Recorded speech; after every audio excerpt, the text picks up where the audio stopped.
132페이지 마지막 챕터입니다. 알고리즘 경찰관의 오류, 얼굴 인식의 문제점. 예, 요즘 얼굴 인식이 중국에서도 많이 하고 있고 우리도 서서히 쓰고 있는데요. 얼굴 인식을 둘러싼 쟁점은 무엇이 있는지 한번 찾아보겠습니다.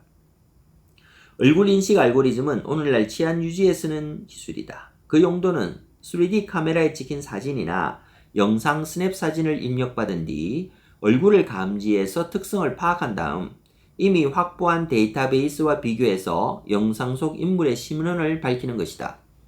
독일 베를린에서는 기존 테러 용의자의 식별할 줄 아는 얼굴 인식 알고리즘이 기차역을 지나는 승객을 확인하는 훈련을 받고 있다. 미국에서는 얼굴 인식 알고리즘을 적용한 뒤로 뉴욕주에서만도 2010년부터 4,000명에 이르는 사기와 신원 도용 용의자를 체포했다. 영국에서는 이제 구글 스트리트 뷰 차량을 개량한 듯한 카메라 장착 승합차가 이곳저곳을 돌아다니며 지명 수매자 데이터베이스와 닮은 사람이 없는지를 자동으로 대조한다. 자동 얼굴 인식 차량은 2017년 6월 마침내 처음으로 성과를 올렸다. 영국 웨일즈 남부에서 차량 옆을 지나는 한 남성이 체포영장 발부자라는 사실을 확인해서 체포한 것이다. 안전과 보안은 얼굴 인식 능력에 좌우되는 경우가 많다. 그런데 이 임무를 인간의 손에 맡기면 자칫 위험할 수 있다. 여권을 확인하는 출입국 심사원을 예를 들어보자. 최근 한 연구에서 공항의 보안 환경을 본뜬 상황을 만들어 실험해보니 얼굴 인식 전문가들은 위조 여권을 든 사람을 적발하지 못한 비율이 놀랍게도 14%에 이르렀다. 게다가 여권과 본인이 완벽하게 일치하는데도 승인을 부적절하게 거절한 비율도 무려 6%에 달했다.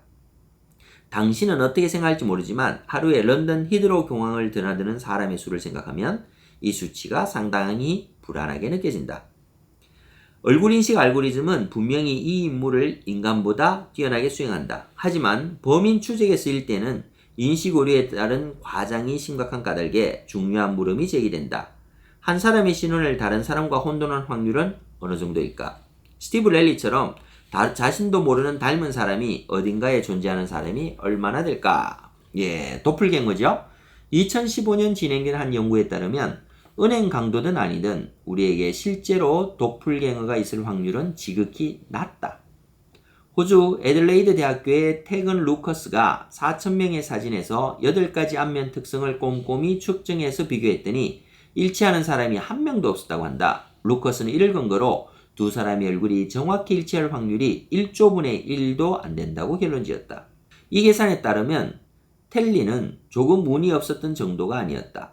1조분의 1억 확률로 텔리를 쏙 빼닮은 사악한 인간이 하필이면 가까운 지역에 사는 데다가 어쩌다 보니 범죄자이기까지 했다는 사실을 고려하면 다른 불운한 인물이 텔리처럼 끔찍한 경험을 하게 될 경우는 몇만 년 만에 한번 나올 거 한다고 할 수 있다.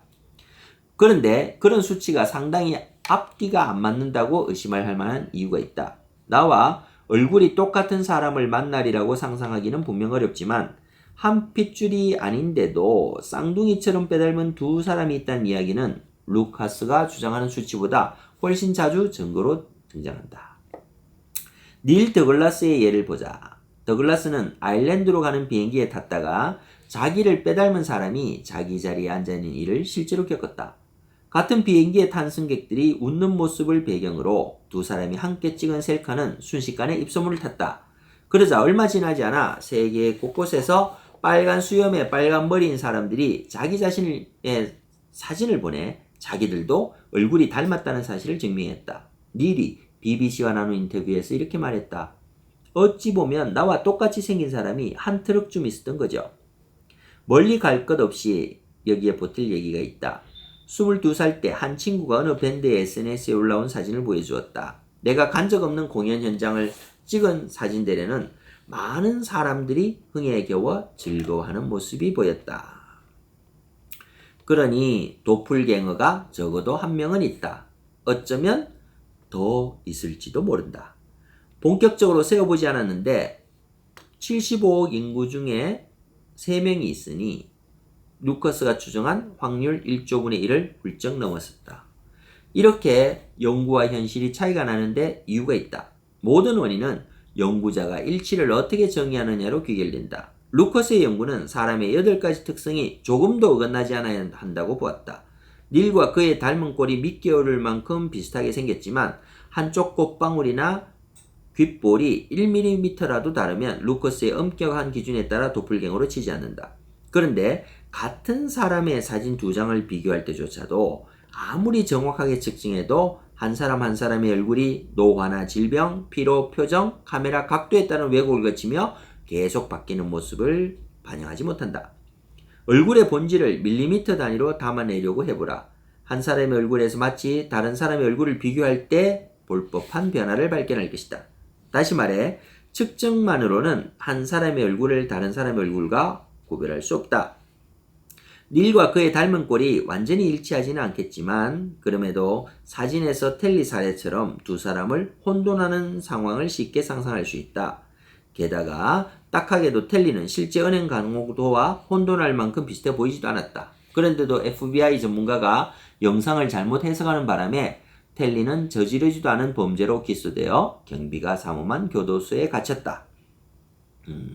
출입국 심사원들의 사례가 보여주듯이 익숙하지 않은 얼굴을 볼 때는 설사 얼핏 닮았을 뿐이라도 혼동하기가 놀랄 만큼 쉽다.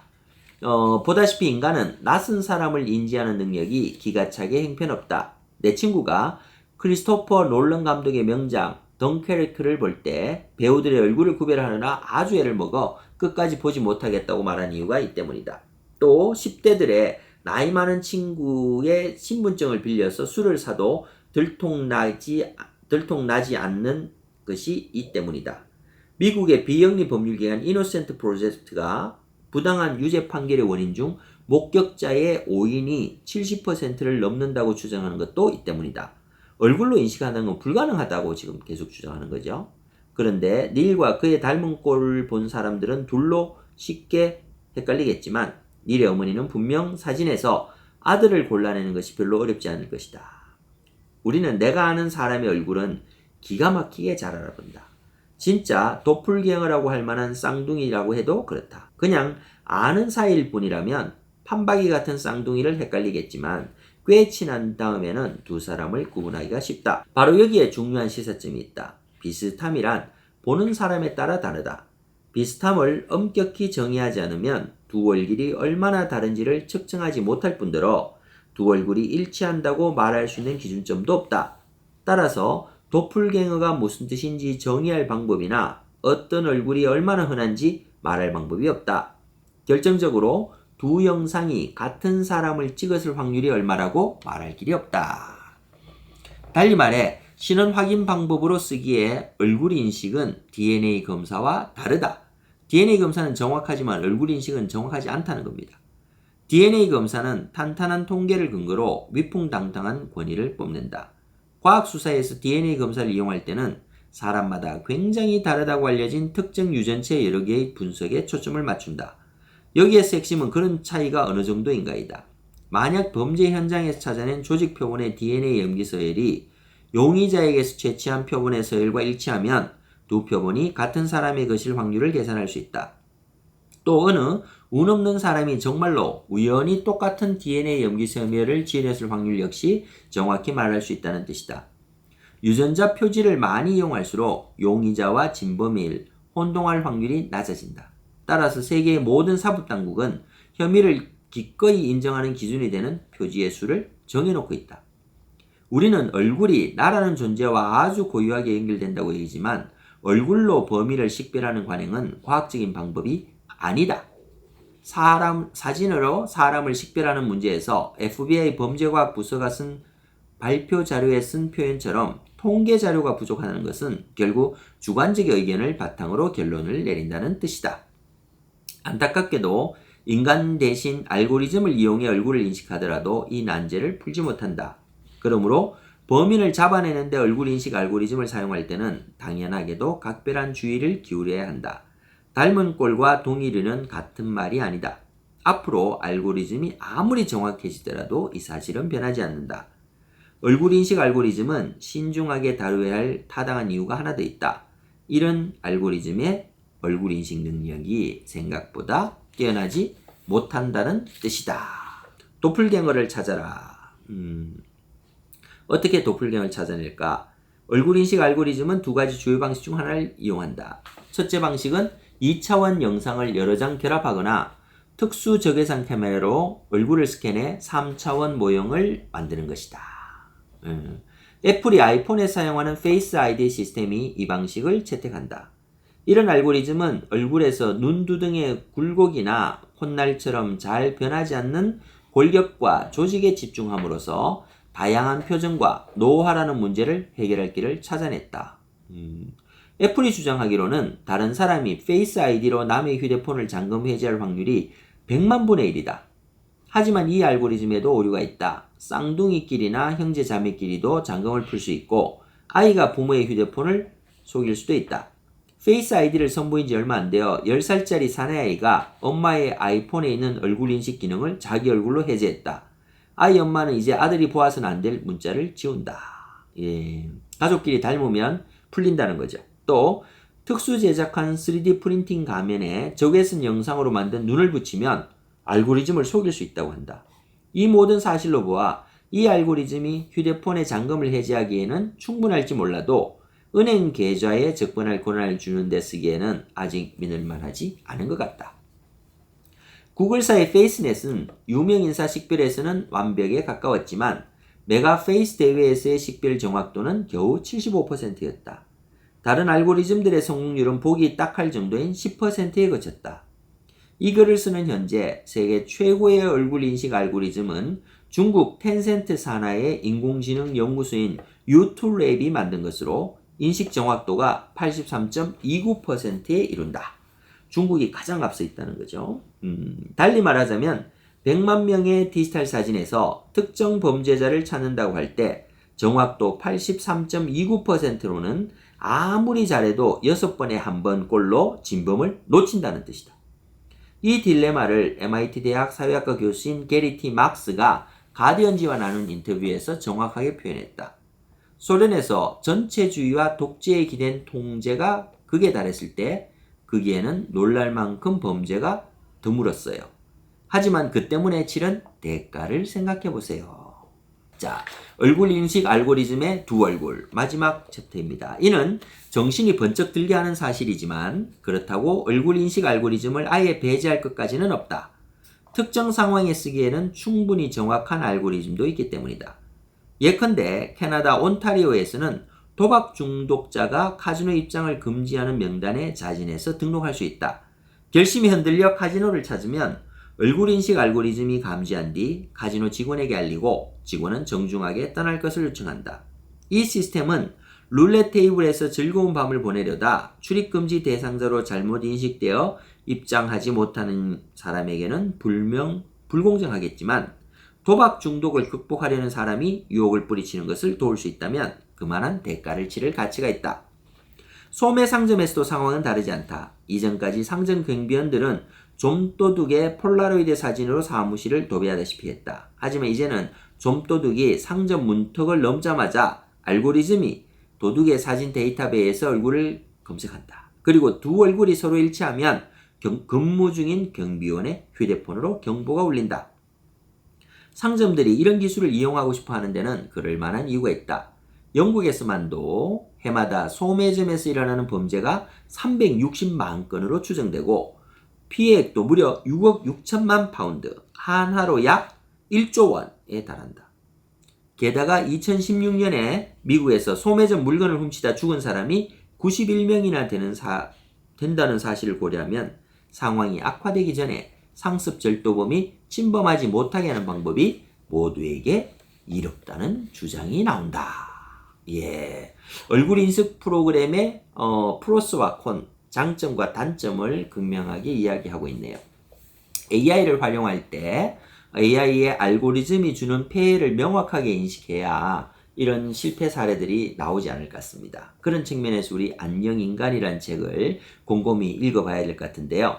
이 전체에 대해서 서평활, 서가가 평하여 가로사대 이렇게 적었습니다. AI가 모든 문제의 해결에 사용된다고 하면 반드시 고민해야 할 문제가 알고리즘 에러이다. 어떤 사물이나 알고리즘도 그 자체로 선하거나 악하지는 않은 법이다.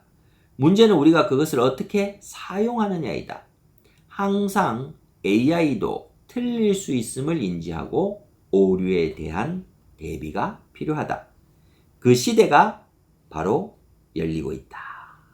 예, 그 책 전체를 봤는데 140페이지에 멋진 사례와 재밌는 통계에서 하나, 도요타 사례를 보겠습니다. 도요타의 자율주행 자동차 얘기인데요. 도요타는 자가 차량에 두 가지 모드를 탑재한다. 하나는 아우디의 트래픽 잼 파일럿과 같은 개인기사 모드로 극심한 적체 구간에서 운전대를 맡을 수 있다. 다른 하나는 수호자 모드로 인간이 운전할 때 눈에 띄지 않게 작동하는 안전망 구실을 삼아 미처 운전자가 보지 못한 무언가가 불쑥 튀어나올 때 사고 위험을 줄인다. 다시 하면 개인기사처럼 완전한 자율주행이나 아니면 수호자처럼 특정한 사건이 나타날 때 보호해주는 거 두 가지를 내놓는다죠. 볼보도 비슷한 접근법을 채택했다. 볼보의 자동 긴급 제동 시스템은 앞차와 거리가 너무 가까워지면 자동으로 차의 속도를 낮춘다. 이 덕분에 볼보 XC90은 안전성이 놀랍도록 뛰어나기로 평판이 자자하다. 2002년에 영국에서 처음 출시된 뒤로 5만 대 넘게 팔린 XC90은 지금까지 운전자나 보행자가 충돌로 사망한 사고가 한 건도 일어나지 않았다. 라고 적고 있습니다. 예. 자, 이렇게 우리가 안녕 인간이라고 AI와 알고리즘이 인사하는 책을 읽었습니다. 안녕 인간, 부와 권력이 지배하는 인공지능에 보이지 않는 공포가 온다. 헤나 프라이지엄, 김정아 옹김, 와이즈베리 2019년 책이었습니다. 네, 어떠셨습니까? 예, 이렇게 우리 한전 KPS 특별판이었던 AI를 활용하라. 그리고 CEO 소핑 멤버에게는 2021년 1월호로 제시되었던 AI를 활용하라의 세 번째 책인 안녕인간에 대해서 살펴봤습니다. 정말 AI 알고리즘을 활용하면서 우리가 조심해야 될 문제들을 하나하나 알려주고 있는 것 같습니다. 네, 즐거운 독서 되시기 바랍니다. 경영철학자 서진영이었습니다. 감사합니다.